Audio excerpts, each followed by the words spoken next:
Hi, and welcome to the School Health Educators Podcast, where we discuss health education and how to best teach health ed in the K 12 setting.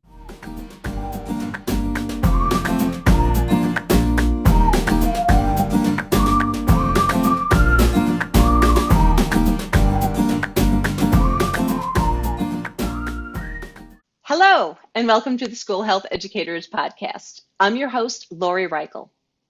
And this episode is going to focus on some activities that might engage your students a little bit more. To help me out, I've invited Scott Todnem. I believe I said your name correctly.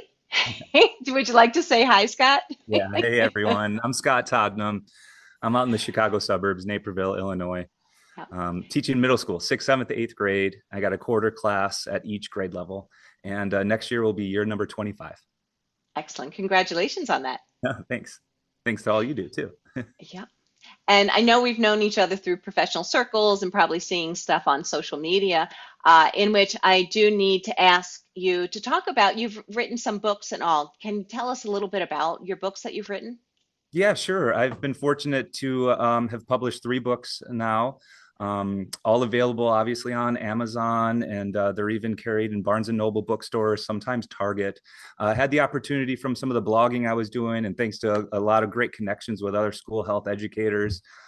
Big shout out to Andy Milne, who kind of helped with this too. And in 2019, I had a book offer for a puberty book, essentially for boys, specifically binary boys growing up ages 10 through 14. Not just physical growth, but also mental and emotional, social well-being. So it was perfect. I was a little hesitant because a lot of the stuff I do in the health classroom, like most health teachers, is very gender neutral or all inclusive. But that's the way of the world with publishing. They can make more money if they create a boys book and a girls book, and I'm just Hmm. always hopeful they keep creating more of those for non-binary individuals, but that's not really my expertise. They asked me to write for boys. So that's where Growing Up Great came into play.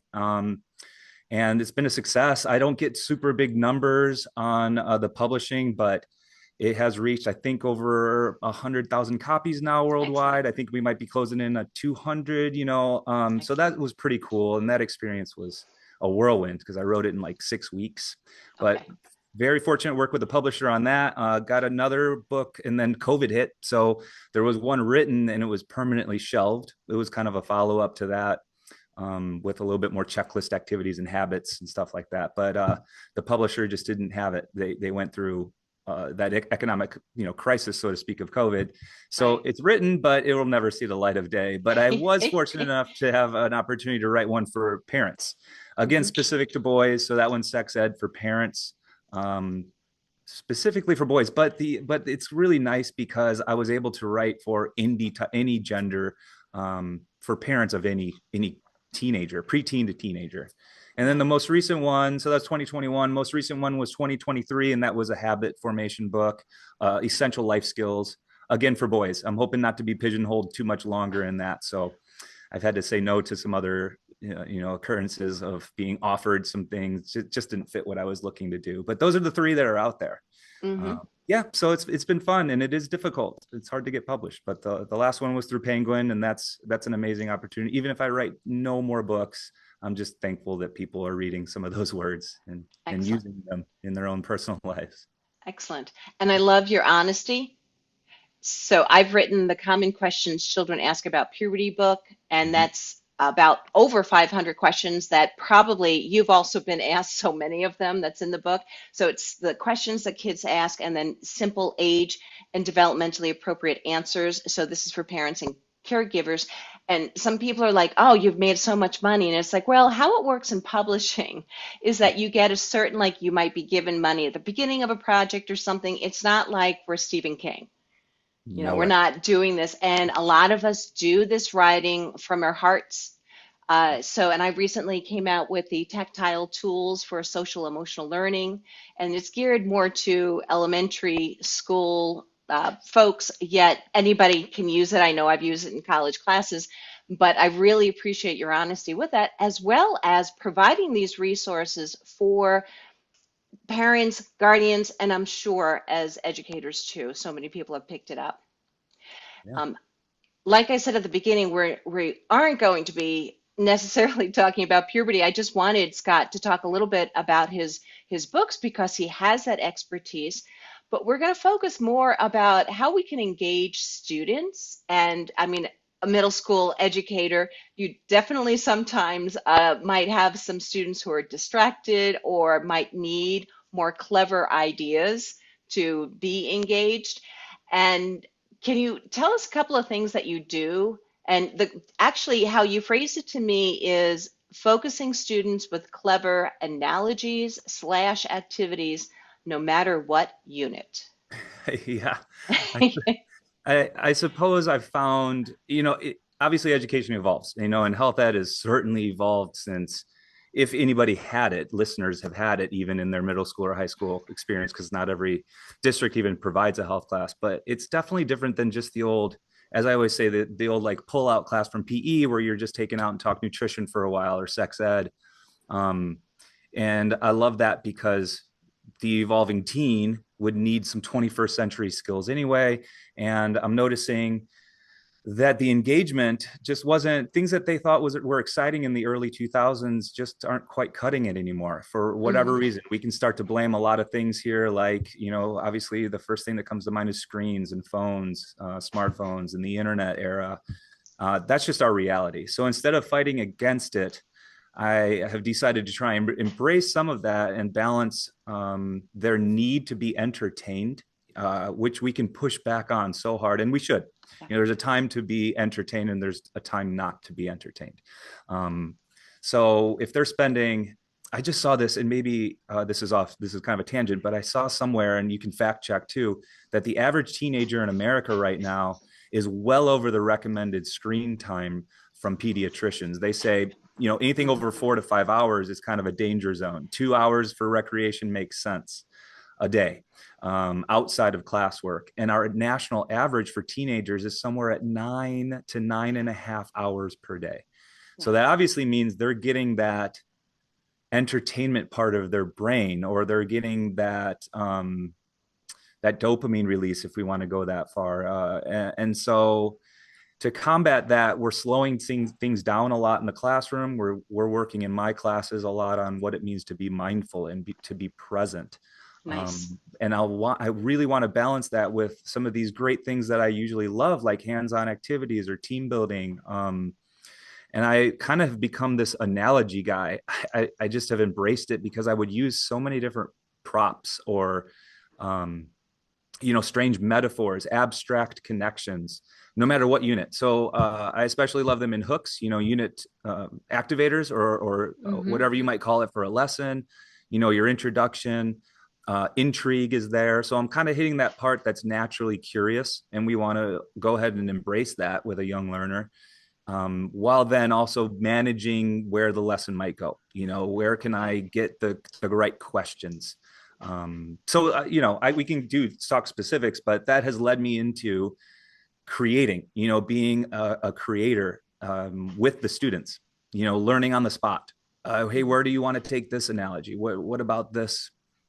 What about writing a podcast? Hmm. So, and we've embraced that. How about video creation? How do you be healthy online and maintain a fun persona, but be safe, be internet safe? Hmm. So that's, I think, when you reached out, and thank you for doing that. That's very kind to consider me. I think that's kind of where my brain went. Where has my focus been lately? And it's Hmm. been on student engagement. How do I have fun with them and really help them learn? Yeah. Essentially, that's what we're here for, lifelong learning. Hmm. Yeah. And it is that hook. It is that how do we get them? I'm a skill-based health educator, so I know when we look at the skill steps, the first part is the introduction to the skill. And typically, I like doing some kind of hook to get them interested.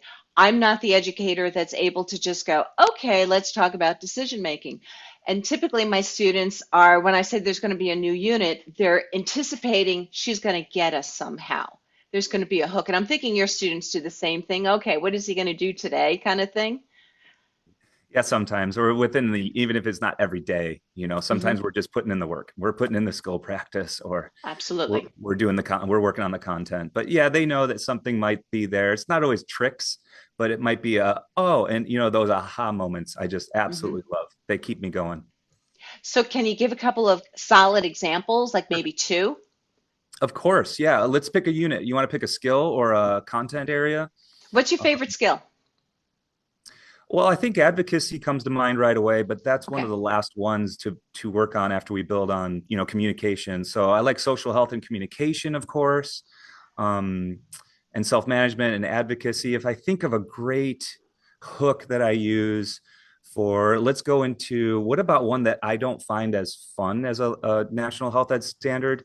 Accessing valid information. It's Okay. not quite as it's very useful. It's not the flashy, skill standard. Hmm. So in eighth grade, I pair that with the content of substance use and abuse, Okay. essentially drugs. So how do I entertain and how do I get students to buy in on a drug unit when they might have felt like they've been taught this before, or we get it, don't do drugs, drugs are bad. Hmm.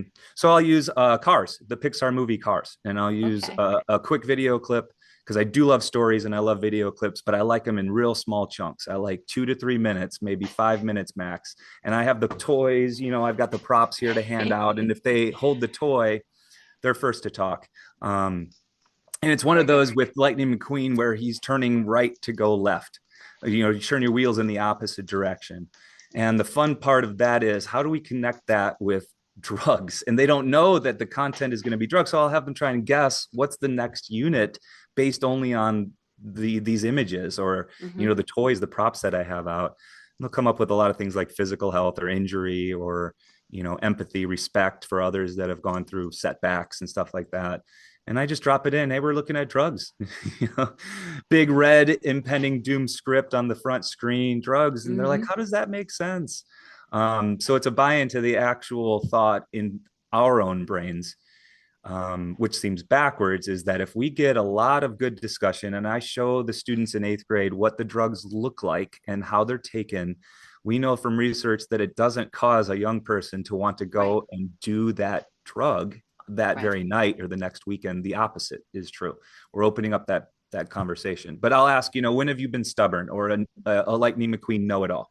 When have Hmm. you been egotistical on a topic? Because I've been this way even as an educator on a topic like drugs. Students will ask what's going on in this area, and I'll say, "Oh, Hmm. I got it. I'll run this class." That Hmm. type of that's a Lightning McQueen know-it-all. And then in comes this other car, Doc Hudson, if you've ever seen the movies, and he's trying to tell and teach Lightning how to essentially drift.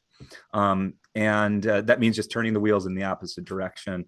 So when have you felt like Doc and had something to say, but people just weren't listening? Because I've Hmm. certainly felt like that with the topic of drugs as well. So it's kind of I would say it's cheesy, but it's a silly little, I'm getting them on my side. I'm getting the Yeah. students to buy in. And also, it's not just saying something that they've heard a million times before. Hmm. Um, yeah, and it also allows them to take a couple of risks in terms of guessing what's the connection. And I might even listen to something that I've never heard of that they might come up with. So that's just Right. one quick one with accessing valid info.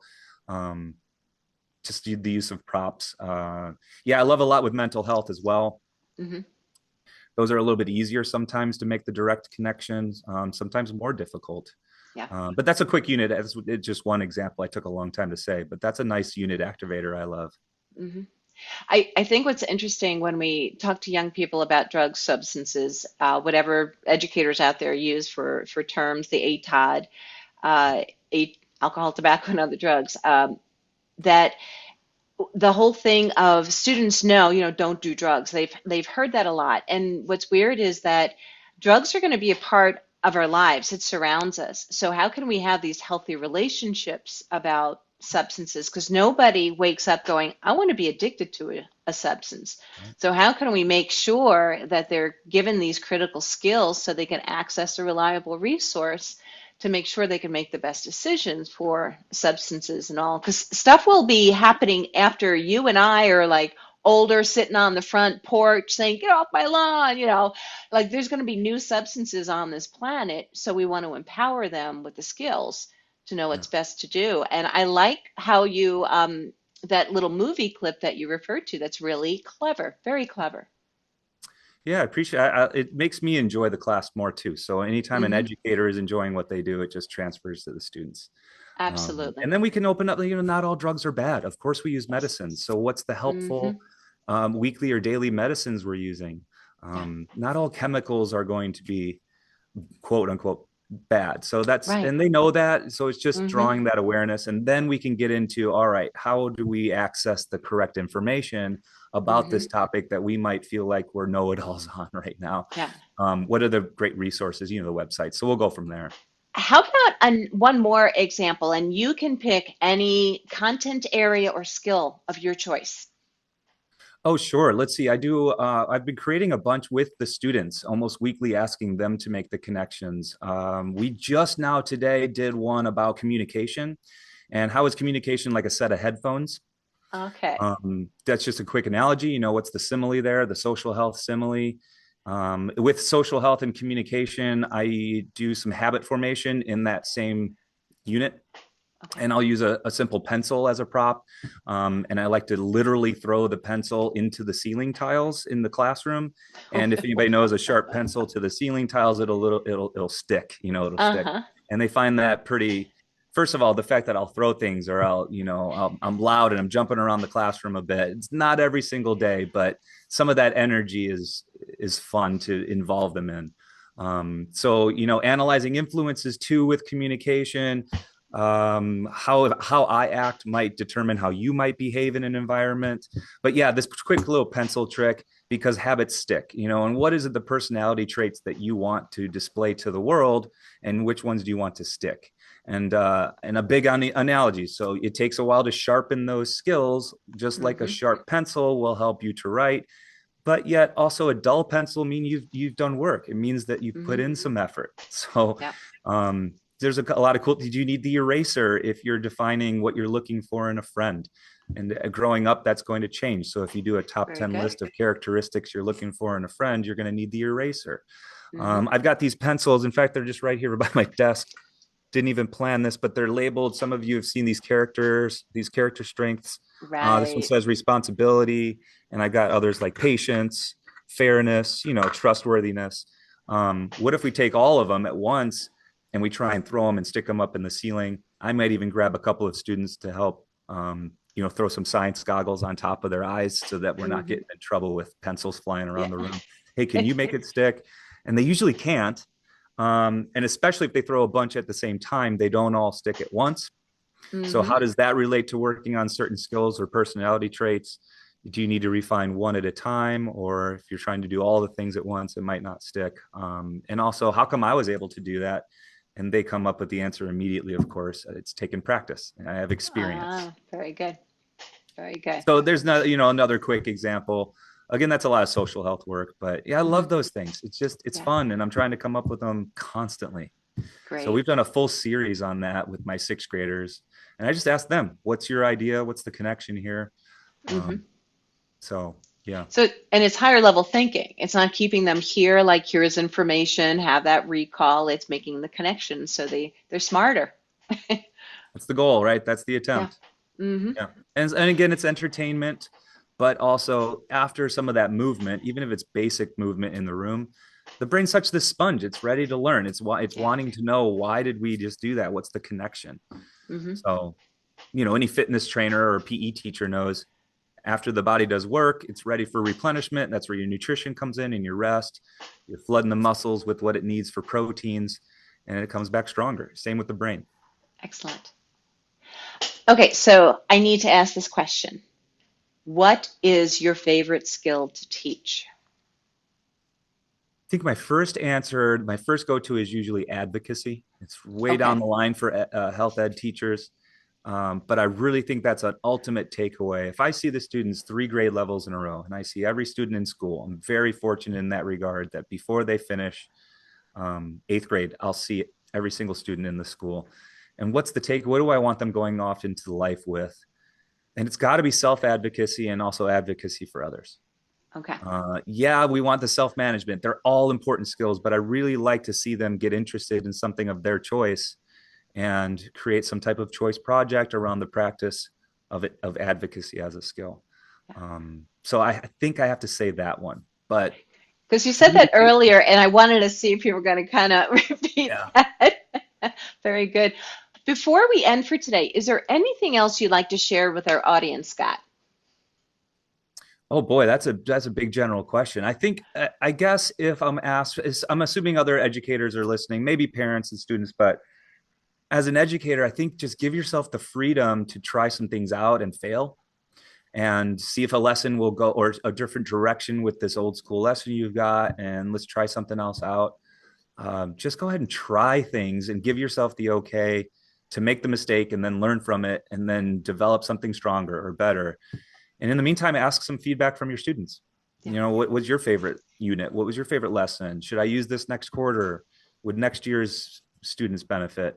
But just the freedom to try some things out, and even to build in some things that are personal favorites. If you like something and you found some article really beneficial as a young person, or you really like a movie clip, for instance, Mm-hmm. or you enjoy a comic strip, I'll build that stuff in, and it's just, I think it's the freedom to make different connections to life. So you're just expanding the world of health education from just bookwork or worksheets. They have their place. We Yeah. want to read a Mm-hmm. chapter, we're going to read a chapter.